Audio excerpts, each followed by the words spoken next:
కొత్తగా business start చేశారా? మీరు స్టార్ట్ చేసిన బిజినెస్కి ఎటువంటి లైసెన్స్ తీసుకోవాలో మరియు అది ఎక్కడ రిజిస్టర్ చేసుకోవాలో కన్ఫ్యూజన్లో ఉన్నారా? అయితే ఈ వీడియో మీకోసమే. ఒకవేళ మనం ఫుడ్ బిజినెస్ స్టార్ట్ చేస్తే మనం ఫుడ్ లైసెన్స్ తీసుకోవాలి. అది కూడా కేటగిరీ వైజ్గా, వేరియంట్ వైజ్గా లైసెన్స్లు ఉంటాయి. సో ఈ డిపార్ట్మెంట్ నుంచి మనం ఈ ఫుడ్ లైసెన్స్ మనం తీసుకోవాల్సి వస్తుంది. నెక్స్ట్ ఒకవేళ మనం మ్యాన్ పవర్ ఏజెన్సీ స్టార్ట్ చేస్తే దానికి వచ్చేసి మనం లేబర్ లైసెన్స్లు తీసుకోవడం జరుగుతుంది. నెక్స్ట్ వచ్చేసి మనం ఒక మెడికల్ షాప్ అంటే pharma company and trading and wholesale ఇట్లా మెడికల్ సంబంధించిన డిస్ట్రిబ్యూషన్ సంబంధించిన బిజినెస్ మనం స్టార్ట్ చేద్దాం అనుకుంటే అప్పుడు మనం మెడికల్ డ్రగ్ లైసెన్స్ తీసుకోవాల్సి వస్తుంది. సో ఒకవేళ మనం ఒక బ్యాంక్ సెక్టర్ రన్ చేయాలనుకుంటే ఎన్బిఎఫ్సి కానీ, నెక్స్ట్ వచ్చేసి పబ్లిక్ సెక్టర్ బ్యాంక్ కానీ, పేమెంట్ సెక్టర్ బ్యాంక్ కానీ, దానికి వచ్చేసి ఆర్బీఐ నుంచి అప్రూవల్ తీసుకోవాలి. సో ఎన్బిఎఫ్సి రిజిస్ట్రేషన్ సపరేట్ ఉంటుంది. సో ఇట్లా కేటగిరీ వైజ్గా లైసెన్స్లు ఉంటాయి.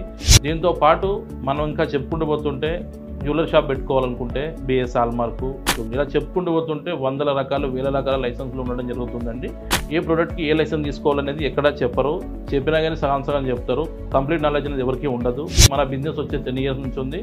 సో దీనికి సంబంధించిన గైడెన్స్ అనేది మన లైసెన్స్ రాసుకొని చూడడం జరుగుతుంది. ప్రైజెస్ అనేది ఇష్యూస్ గురించి మనం చెప్పుకుంటే కొంతమంది బయట ఆన్లైన్లో మోసాలు అనేది చాలా జరగడం జరుగుతుంది. ప్రైస్ తక్కువలో, ఈవెన్ గవర్నమెంట్ చలాన్ కంటే తక్కువలో కూడా మేము చేస్తామని చెప్పేసి అదర్ స్టేట్ నుంచి కూడా కాల్ చేసి కస్టమర్ దగ్గర నుంచి డబ్బులు అనేది తీసుకోవడం జరుగుతుంది. అట్లా మేము ఇవ్వకపోగా పేమెంట్ రిసిప్ట్లు ఇచ్చివే లైసెన్స్ అని చెప్పడం జరుగుతుంది. సో మన లైసెన్స్ రాస్తానికి కనెక్ట్ అయిన వాళ్ళు చాలామంది కస్టమర్లు మనకి చెప్పడం జరిగింది.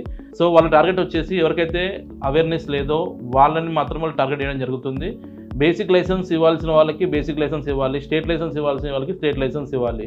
మ్యానుఫ్యాక్చరింగ్ వాళ్ళకి బేసిక్ లైసెన్స్ ఇస్తే ఇన్స్పెక్టర్ వెరిఫికేషన్కి వచ్చి 50,000 పెనాల్టీ వేసి సీజ్ చేయడం జరుగుతుంది. సో ఇలా కంప్లీట్ నాలెడ్జ్ లేని వాళ్ళు లైసెన్స్ చేయడం వల్ల కస్టమర్కి ఫ్యూచర్లో చాలా సమస్యలు తలెత్తడం జరుగుతుంది. ముఖ్యంగా వీడియో చేయడానికి ముఖ్య కారణం ఏంటంటే ఫ్రాడ్ కన్సల్టెన్సీలు బయట నడుస్తున్నాయి. సో అందరూ జాగ్రత్తగా ఉండాలి.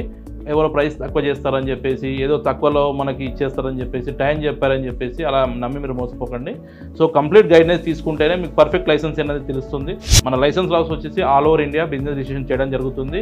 అండ్ కొత్తగా బిజినెస్ స్టార్ట్ చేసే వరకు ఎటువంటి బిజినెస్ రిజిస్ట్రేషన్ తీసుకోవాలో కంప్లీట్ గైడెన్స్ కూడా మన లైసెన్స్ రాష్ట్రం నుంచి ఇవ్వడం జరుగుతుంది. ఎక్స్ప్లెయిన్ చేసిన బిజినెస్ గైడెన్స్ మరియు బిజినెస్ రిజిస్ట్రేషన్ మీకు రిక్వైర్మెంట్ ఉంటే ఇది ఇచ్చిన నెంబర్ కాల్ చేయండి. మ్యాగజైన్ ద్వారా పూర్తి వాళ్ళు తెలుసుకోండి. Thank you.